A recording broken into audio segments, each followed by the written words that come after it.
అందరికీ నమస్కారం అండి. నా పేరు మీసాల రామకృష్ణ, నందివెలుగు గ్రామం, తెనాలి మండలం, గుంటూరు జిల్లా. నేను 2016లో ఈ పాలేకర్ గారి పుస్తకం చదివిన తర్వాత ఈ సేంద్రీయ వ్యవసాయం చేయాలి అన్న ఆలోచన కలిగి మొదలుపెట్టాము. దీనికి మొదలుపెట్టిన తర్వాత ఈ ఉత్పత్తులు ఎవరు కొంటారు, వీటిని ఎట్లా అమ్ముకోవాలి అన్న ఆలోచన కూడా మళ్ళీ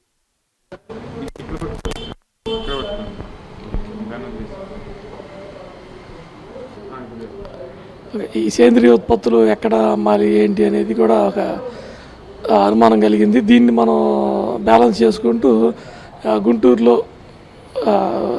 విజయవాడలో వీటికి సంబంధించిన ఆర్గానిక్ స్టోర్స్ ఉన్నాయి. ఇంకోటి ఏంటంటే గో ఆధారిత రైతు ఉత్పత్తిదారుల సంఘం కూడా మనకి బాగా సపోర్ట్ చేస్తుందని తెలుసుకొని నేను ముందుగా వారిని సంప్రదించి నాకు కొన్ని పంటలు పండించే అవకాశం ఇచ్చారు. సేంద్రీయంగా కొన్ని పండించడానికి అవసరమైన టిప్స్ కూడా ఇతర రైతుల దగ్గర నుంచి తెలుసుకొని నేను 2016లో ఈ సేంద్రీయ వ్యవసాయాన్ని మొదలుపెట్టినప్పుడు దిగుబడులు అవి చాలా తక్కువగా ఉన్నా కూడా తర్వాత వాటిలో మేము ఉన్న వాళ్ళ రైతులు చెప్పిన మెలకువలతో పాటు మేము స్వయంగా తెలుసుకున్న అనుభవాలతో మేము 2-3 సంవత్సరాల్లో పూర్తిగా వాటి మీద పట్టు సాధించి మేము వ్యవసాయాన్ని బాగా లాభసాటిగా చేసుకున్నాం. ఈ భాగంగా గో ఆధారిత రైతు ఉత్పత్తిదారుల సంఘానికి నేను తప్పనిసరిగా నా కృతజ్ఞతలు తెలుపుకుంటున్నాను.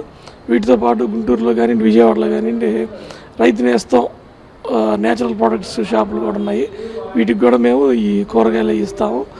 పూర్తిగా సేంద్రీయంలో పండించడానికి అవసరమైన పచ్చిరొట్ట పైరు సంవత్సరంలో 2 సార్లు పెంచి ఆ తర్వాత మనం పైరుని మనం వేయవలసిన పంటను నేరుగా దాంట్లో వేసి ఈ కషాయాలు, ఎక్కువగా వేప నూనె, వీటిని పురుగు నియంత్రించడానికి బయో పెస్టిసైడ్లు వాడి మనం పురుగు నియంత్రించడం జరుగుతుంది.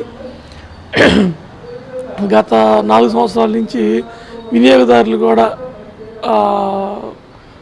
ఆర్గానిక్ కూరగాయలు, ఆర్గానిక్ కాని కూరగాయలు, ఆర్గానిక్ వస్తువులు, బియ్యం, పప్పులు, వీటిని డిఫరెన్స్ టేస్ట్ చూసి కానివ్వండి, వాటి మీద ఉన్న ఒక గుడ్ ఒపీనియన్తో కానివ్వండి ఆర్గానిక్ ఫుడ్ని ఎక్కువగా ఆదరించడం జరిగింది.